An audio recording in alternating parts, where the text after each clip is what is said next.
누구의 설교가 야 그래 그렇지 그리고 그 가운데 웃음도 막 웃기도 하고 마음에 막 뭉클함도 있고 끝났는데 한 이틀이나 3일 지나면 아무것도 없는 거예요. 그거 있고 뭘 얘기를 했지? 그때 당시에는 막 즐겁고 막 그랬는데, 그렇게 되면 십자가의 도가 공허한 것이 될 것이기에 나는 말의 기발함에 집중하기보다 십자가의 도, 예수 그리스도의 십자가만을 전했을 것이다. 예수님의 대속의 피로 말미암아 우리가 구원을 얻게 되었다. 이것이 하나님의 지혜다라고 하는 사실만 전했다는 겁니다.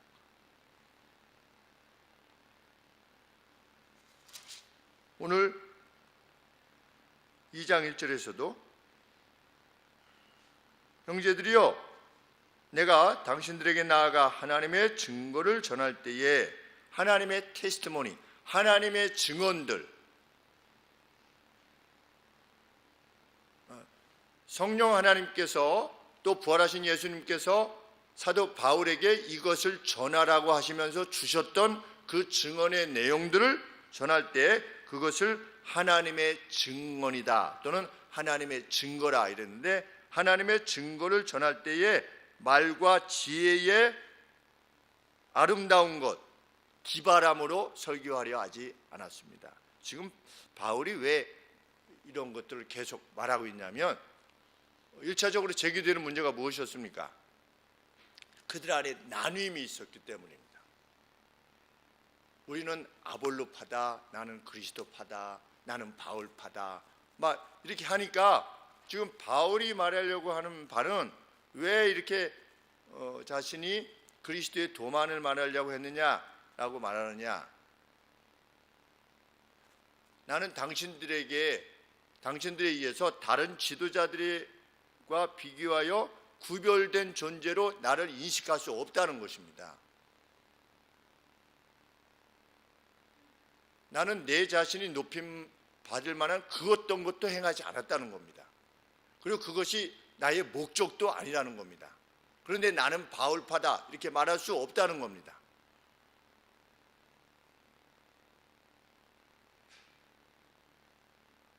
나는 말과 지혜의 아름다운 것을 아니하였다는 겁니다. 2절 말씀에 나는 예수 그리스도와 그분의 십자가에 못 박히신 것 외에는 아무것도 알지 아니하기로 작정하였기 때문이다.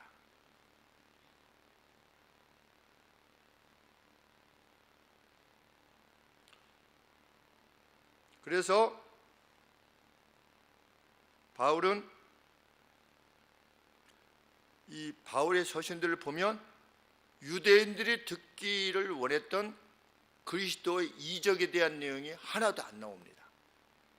바울의 서신들에 보면 그리스도를 전할 때 예수님께서 이런 기적을 베푸시지 않았느냐, 이런 기적을 베푸시지 않았느냐, 이렇게 그런 어떤 예수 그리스도의 이적들, 유대인들이 보기를 원했던 표적들, 어떤 이적들 자기가 행하지 않았을 뿐더러 편지할 때도 그것에 대해서 전혀 논하지 않고 있는 것입니다.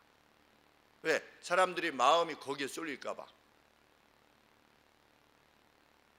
그래서 이 강단에서도 어떤 기적들에 대해서 잘 말하지 않지 않습니까? 우리 교회에서도 어떤 기적들에 대해서 저도 말하려면 한 11가지 정도 말할 수 있습니다. 제가 하나님께서 주셨던, 근데 제가 소개했던 것은 그 정도 내가 쓰는 종이다 라고 감동하셨던 그거 하나, 저희 아버지께서 앞뒤로 있던 혹 그 들어가신 것, 그거 외에는 그렇게 별로, 그것은 없기 때문이 아니고 그것을 말했을 때 그것을 위해서 간절히 기도했던 사람에게는 그것이 은혜일 수 있습니다. 그런데 그 어떤 사람이 그런 것들에 대해서 다른 사람이 받았던 것을 듣게 되면 그 사람에게 그럴 수 있구나 이렇게 생각할 수도 있고, 뭐 자랑하는 거야? 이렇게 할 수도 있고, 그리고 또 어떤 분은 나는 왜 그런 일이 안 일어나는 거야? 이런 어떤 오해도 있을 수 있기 때문에 강단에서 그런 일에 대해서 자주 언급하지 않는 것입니다. 사도 바울도 유대인들은 표적을 원했지만 나는 그런 방식으로 행하지 않았다는 겁니다. 왜? 자신이 전한 복음이 오직 그리스도 위에, 십자가에 죽으신 그리스도 위에 근거하기를 원했기 때문이다. 또 헬라인이 듣고자 할 정도로 수사스를 동원하지도 않았다. 말의 현란함을 동원하지 않았다. 근데 당시에는 헬라인들은 어떤 사람이 그 시민 광장 같은 데 이렇게 모여서 있으면 어떤 새로운 이론들을 제시하면 그 새로운 이론이 뛰어난 이론이게 되면 사람들이 듣고 그 사람을 높여서 그 사람들이 부와 명예를 쌓게 되는 그러한 방식이 그 헬라의 방식이었는데, 사도 바울은 그러한 방법도 추구하지 않았다는 것입니다.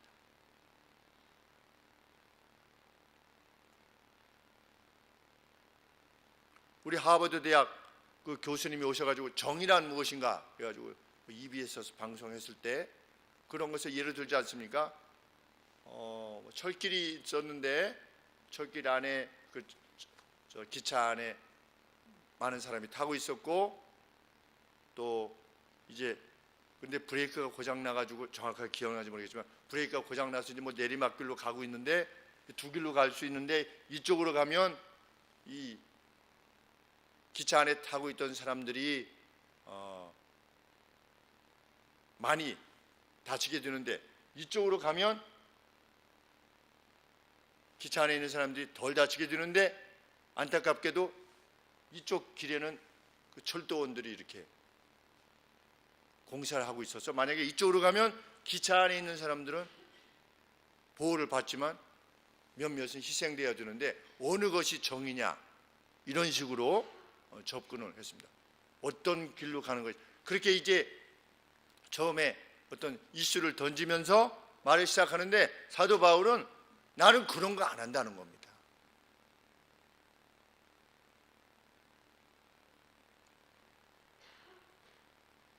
플라톤의 국가론 보면 정말 해괴한 그 궤변들이 많이 있습니다. 그 안에.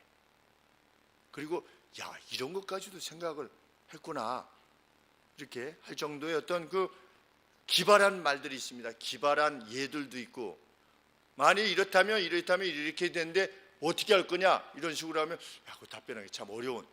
그런데 사도 바울은 그런 방식으로 복음을 전하려 하지 않고 오직 십자가에 죽으신 그리스도만을 전하기를 원했다.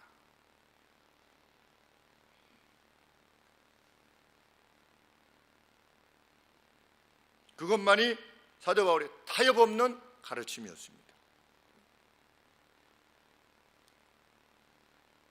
3절 말씀에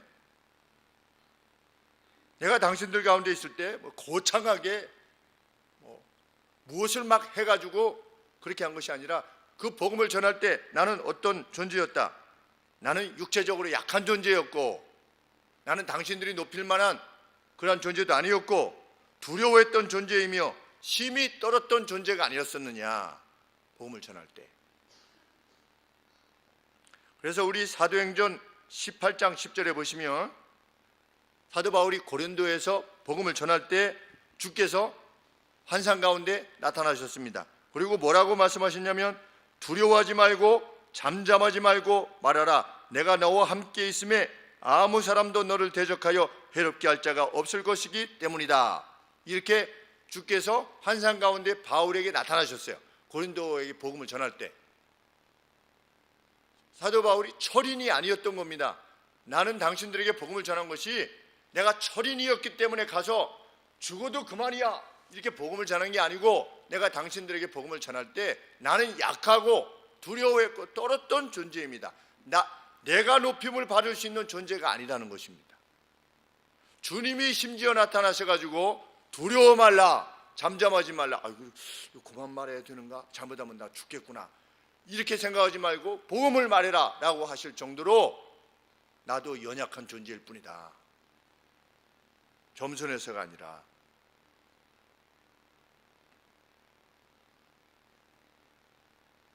그렇게 바울은 자신의 메시지와 설교가 설득하는 말에 있지 아니하고 또 자기 자신의 어떤 뛰어남에 있지 아니하다는 것을 지금 밝히는 겁니다. 4절 말씀에 보면 나는 무엇만 의지하였다? 성령과 능력의 설명. 이 원문에 보니까 우리 4절에 보시면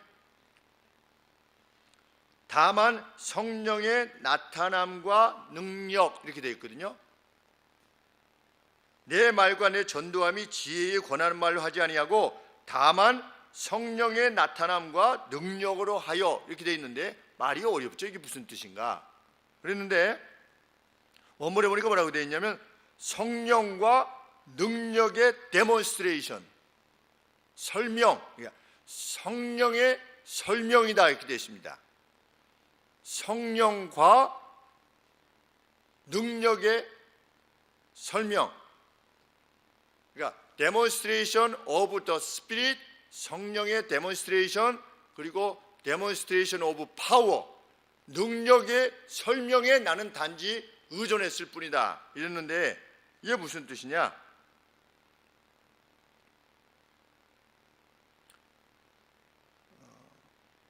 자신이 복음을 전했을 때 자신이 의지했던 것은 성령께서 설명해 주시기를 의존했을 뿐이라는 겁니다. 복음은 내가 전하되 성령께서 그들의 마음에 데몬스트레이트 해주시는 겁니다. 자기는 도구로 사용되지만 도구인 자기는 드러날 수 없는 이유가 내가 뭐 말에 뛰어남으로 전한다든가 무슨 능력으로 막 이적을 일으켜가지고 하는 것이 아니라 나는 단지 그리스도의 십자가라고 하는 대속의 죽음이라고 하는 어떻게 보면 세상적으로 보면 굉장히 무지한 것이고 어리석은 거지요. 누가 죄를 졌는데 그 죄를 대속하는 길이 신의 아들이 오셔가지고 십자가에 대신 죽으셔서 그 대가로 그 죄로부터 구속을 받아가지고 영원히 천국에서 산다라고 하는 말이 얼마나 세상적으로 보면 어리석은 일이냐. 그런데 나는 그것만 전했을 뿐인데 전할 때 내 마음에 의지하는 바는 뭐다? 성령의 데몬스트레이션, 성령께서 그것을 그 가슴에 설명해 주시기를 나는 단지 의지했을 뿐이다. 그 파워, 그 하나님의 파워를 의지했을 뿐이다. 그랬는데 어떻게 된 겁니까? 고린도 성도들이 심령에 그것을 받아들인 겁니다. 그러면 누구의 역할이냐? 성령께서 행하신 결과라는 거지요. 내가 아니라.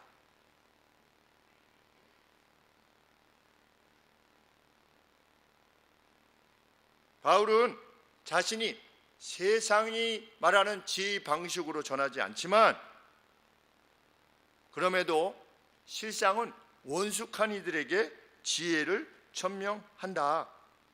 6절 말씀에 그러나 메이추어 우리가 성숙한 자들에게는 지혜를 지금 말하고 있다. 이게 현재입니다. 이전에는 이렇게 말했었다. 그런데 지금은 누구에게 이 사실을 말하고 있다? 원숙한 성령을 받아들여서 그 진리의 말씀을 받고자 하는 이들에게는 이 지혜를 말하는데 왜냐하면 이 지혜는 이 세상의 지혜가 아니요 또 이 세상에 없어질 관원의 지혜도 아니기 때문이다. 이 지혜는 어떤 지혜냐? 오직 비밀한 가운데 있는 하나님의 지혜인데 감추어졌던 것인데 하나님이 우리의 영광을 위해서 만세 전부터 미리 프리데스틴된 하나님께서 미리 정하여 주신 그 지혜라는 거지요. 근데 그 지혜가 우리에게 영광이 되는 지혜이기에 내가 그것을 받아들이는 이들에게 지금은 복음을 전하고 있다는 겁니다. 그럼 누굽니까? 지금 고린도전서를 받고 있는 성도들이겠죠.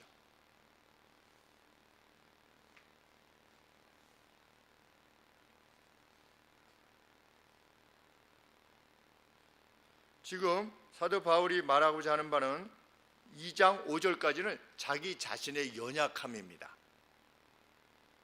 이후로는 이 비밀의 내용이 자기가 알아서 무슨 열심히 노력해가지고 알아낸 지혜가 아니라 감추어졌던 것인데 하나님이 자신에게 계시해 주셔서 알려지게 된 것이라는 것입니다. 복음을 전하는 자기 자신이 높임받아야 될 존재도 아니며 또 어떤 차원에 있어서도 이 지혜가 사람에 의해서 고안되어지거나 사람에 의해서 알려지게 된 그것이 아니라 하늘로부터 하나님의 뜻 가운데서 알려진 것이기 때문에 지금 알려줄 수 있다는 겁니다. 그러니 전하는 자도 또 그 전해지는 내용도 전하는 자도 아무것도 아니요 그 전하는 자가 지혜를 자기가 연구해서 알아낸 것이 아니니 자기가 높아질 수 있게 되어서는 안 된다는 것입니다. 그것을 지금 강조하고 있는 것입니다.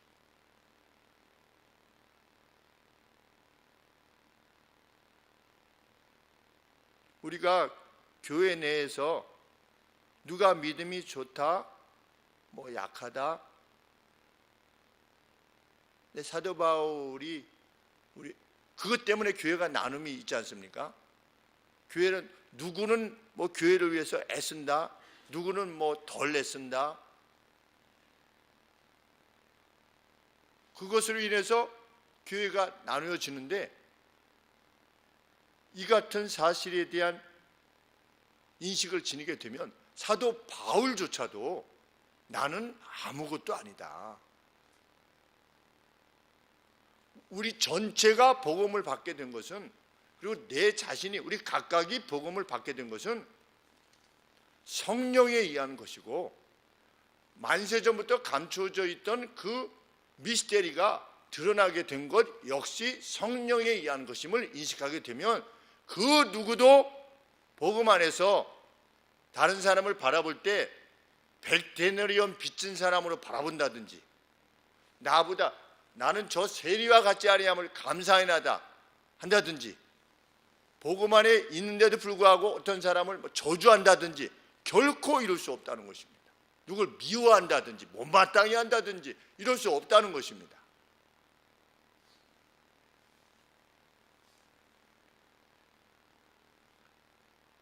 그 나눔이 있는 이유는 그래도 내가 뭐라고 생각하기 때문에 그런 것이지요. 다른 사람을 우습게 여기는 것, 다른 사람에 대해서 화를 내는 것, 이것조차도 마찬가지입니다.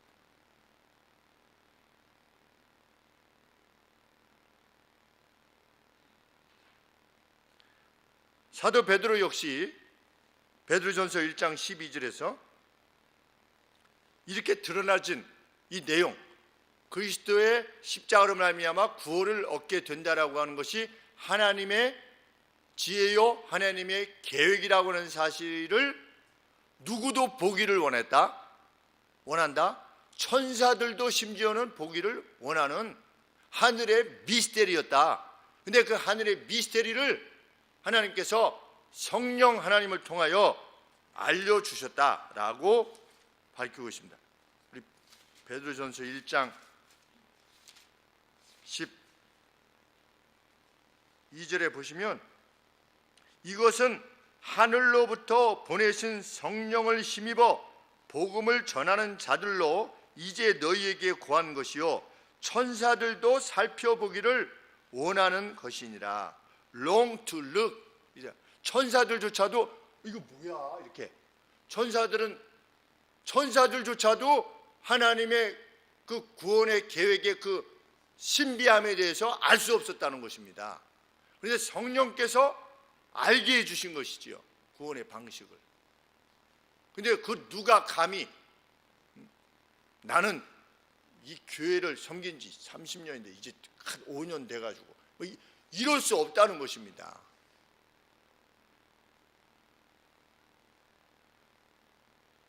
왜 저 사람은 집사직을 하는데 왜 나는 안 해? 이럴 수 없다는 것입니다.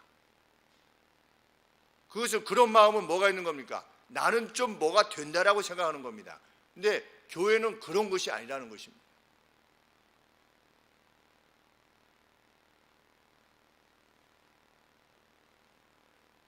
예수님의 제자들도 전혀 몰랐습니다. 그런데 오순절 성령 강림이 있은 후에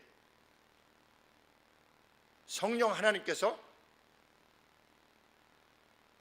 각 나라의 방언으로, 각 나라의 언어로 무엇을 알려주셨습니까? 이 부활하시고 승천하신 이 예수가 세상의 주요, 누구든지 그의 이름으로 세례를 받으면, 죄사함을 받고 세례를 받으면 영원한 생명을 얻게 될 것이다. 이거를 누가 가르쳐 주셨습니까? 사도들 가운데 누가 깨우쳐 가지고 가르쳐 주었습니까? 아닙니다. 성령 하나님께서 오셔서 각 사람의 말로, 언어로 말씀해 주셨습니다. 그래서 알게 된 것입니다. 성령의 능력이지.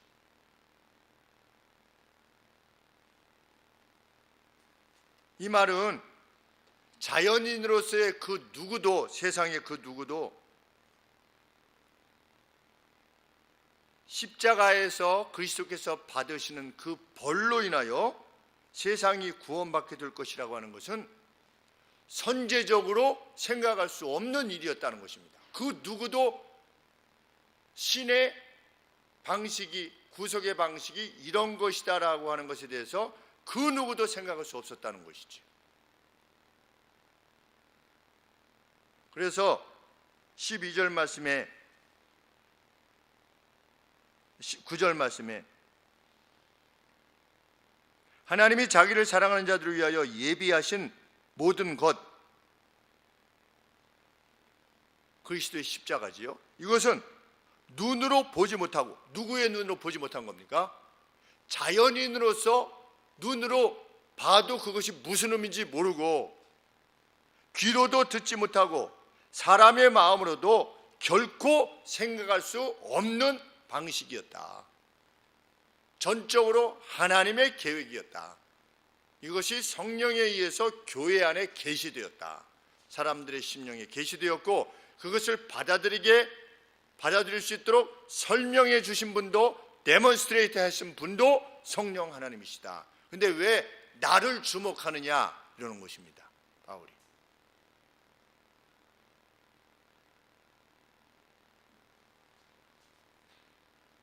전하는 자의 능력도 아니요 받는 자의 뛰어남도 아니다 라고 하는 사실을 우리는 마지막 죽는 순간까지 그리스도께 가는 그날까지 기억해야만 할 것입니다. 그래서 1장 31절에 기록된 바 누군가 자랑한다면 주 안에서 자랑하라 함과 같게 하려 함이니라. 누군가 자랑하고 싶다면 주님 안에서 자랑해라. 이건 뭡니까? 하나님, 저 같은 자를 구속해 주시니 감사합니다. 이 자랑만이 우리의 자랑이라는 것입니다. 이 자랑을 가지고 있으면 교회는 나뉠 수 없게 되는 것입니다. 그래서 이번에 설날 이제 아버님께 세배하러 갔는데, 세배 드리고 나니까 장로님이신 아버님께서 이렇게 말씀하셨습니다. 지금처럼 잘 먹게 하시오. 이렇게 지금처럼. 그런데 칭찬같이 들려서 너무 감사했습니다. 교회가 나눔이 없이 서로 사랑할 수 있는 교회로 지금처럼 잘 행복하게 이렇게 사역하라, 이렇게 권면의 말씀을 주시는데 마음에 아주 그 기쁨이 있습니다. 제 마음에. 왜냐하면 그 말씀을 하시는 아버님의 그 얼굴에 기쁨이 있으셨기 때문입니다. 오시면서 느끼시고 보시고 이렇게 가시게 되는데, 아버님께서 그 통합 측 그 정릉교회 거기 장로님으로서 부노회장까지 하셨으니까 노예 형편들을 잘 압니다. 거기는 노예 하나가 몇백 교회니까 몇백 교회의 내용들을 잘 이렇게 알게 되셨던 바지요. 가장 힘든 것들이 무엇입니까? 교회 안에 내가 무엇이다라고 하는 그 무엇 때문에 교회가 나뉘게 되는 것, 그것이 가장 고통스러운 일인 것입니다. 교회에서. 그러므로 그것들을 오랫동안 지켜보셨던 아버님으로서는 참 성도들이 서로를 귀히 여기는, 가치 있게 여겨주는 그 모습이 참 기쁘셨나 봅니다. 그렇게 성령께서 설명해 주실 때에도 육에 속한 자연인은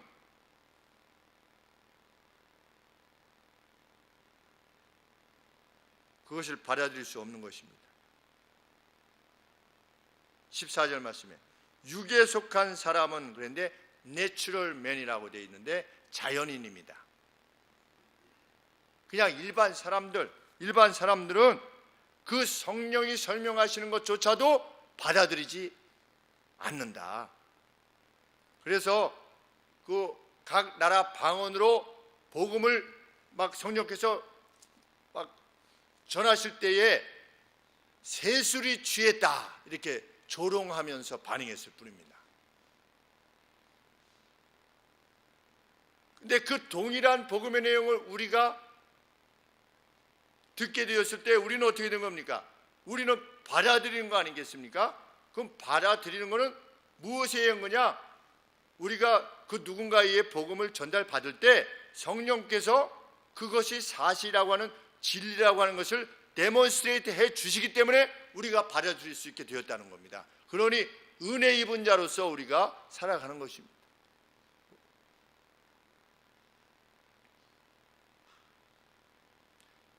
가이사랴를 관할하던 베스도 총독 바울에 대해서 뭐라고 말했습니까? 네가 네 많은 학문으로 인해서 미쳤도다. 베스도 강도. 그래서 여기에 뭐라고 되어 있는 겁니까? 8절 말씀에 이 지혜는 이 시대의 관원이 베스도와 같은 자는 하나도 알지 못하였나니 미쳤도다. 우리가 예수님을 믿는 것에 대해서 아이 멍청하게 교회는 뭐하러 갑니까? 주일날 놀지도 못하고 저 버는 거에 10의 1을 갖다 바쳐야 된다며요. 세상 사람들이 보면 얼마나 어리석고 바보 같습니까? 정말 네가 미쳤도다. 자기 거를 그렇게. 그때 바울이 뭐라고 말했습니까? 사도행전 26장 25절에 베스도 각하여 내가 미친 것이 아니요 참되고 정신 차린 말을 하나이다. 그래서 15절 말씀에 오늘 이렇게 말하고 있는 것입니다.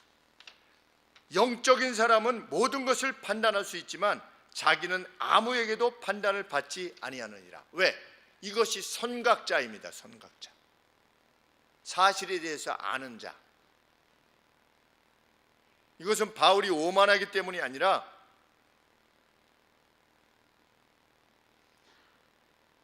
그 누구도 결코 알 수 없었던 주님의 마음, 주님의 마음이, 주님의 계획이 자기 자신에게 드러나진 사실에 대해서 놀라워하며 기뻐하는 것입니다. 16절에 누가 주의 마음을 알아서 주의 계획, 주의 의도 이것을 알아서 주를 가르치겠느냐? 아무도 그럴 수 없다는 거지요. 누가 선제적으로 주의 말씀, 주님 틀렸습니다, 맞았습니다 이렇게 할 자가 누가 있겠느냐? 그리고 하나님께서 만일 선지자들을 통해서 드러내시지 않았다면 우리 인생이 이렇게 살다가 죽으면 죄의 결과로 말미암아 심판에 이른다고 하는 사실을 주님이 가르쳐 주시지 않았다면 그 누가 알 수 있었겠느냐? 그거 불가하다는 겁니다. 혹시 알았다 할지라도 그러면 그 죄를 치료하는 일은 어떤 것이야? 라는 것에 대해서도 결코 알 수 없었던 것이라는 것이죠. 근데 어떻게 알게 되었느냐? 성령께서 가르쳐 주셨기 때문이다.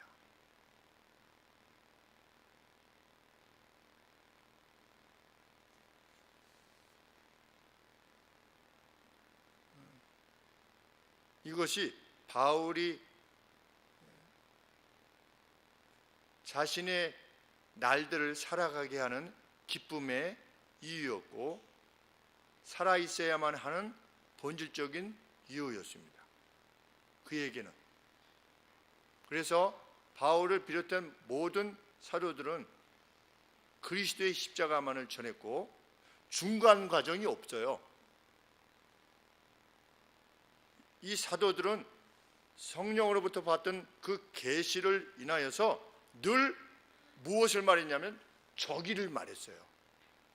구속과 심판과 영생을 말했어요. 현실에 대해서는 거의 말하지 않은 것처럼 보일 만큼 부활과 영생, 심판 이것을 말했어요. 오늘 우리 그리스도인들이 우리 안에 주어진 이 복음, 이것이 그리스도께서 약속하신 그 성령이 오셔서 우리에게 설명해 주신 결과요. 그 신비가 우리에게 알려진 것 자체가 참 우리로 하여금 와 하게 한 것이라고 하는 사실을 가슴에 일생도록 품고 사는 사람은 사도 바울이 권했듯이 항상의 기쁨과 감사 가운데 살 것이며 나누어지지 않는 하나된 마음으로 살 것이며 그 나누어짐이 부부 사이에 부모 자녀 사이에 친족 사이에 또 믿음의 형제 자매들 사이에 더 나아가서는 아직 믿음의 양무리 가운데 있지 않는 사람들에게까지도 그것이 미치게 될 것입니다. 왜? 은혜 받은 자이기 때문에. 우리도 만일 그리스도께서 우리에게 가르쳐 주심이 없었다면 우리가 죽었을 때 다른 사람들이 우리의 죽음에 대해서 명복을 빕니다. 쉽게 얘기해 무슨 뜻입니까? 하나도 모른다는 뜻입니다. 이 사람이 죽어서 가는 길에 대해서 하나도 모른다는 뜻이 뭐냐? 그게 명복을 빕니다입니다. 우리도 그런 인생이었을 것입니다. 아무런 의미 없는 명복을 빕니다의 대상이 되었을 것인데 우리는 그리스도의 전적인 은혜로 말미암아 부활과 영생을 소망하는 이들이 되었습니다. 우리는 그 어떤 것으로 우리를 나누게 하지 않으려 싸울 것입니다. 그리고 그것이 선한 싸움이 될 것입니다. 그것은 마지막 죽기 전에 그동안에 내가 미안했다 이런 멍청한 삶을 살지 않게 만들 것입니다. 죽기 전에 사람들이 다 용서하지 않습니까? 야 그동안에 미안했다. 아니면 내가 죽든지 다른 사람이 죽든지 누가 죽어가면 그동안 내가 그렇게 정치적 정적으로 싸운 것을 미안하고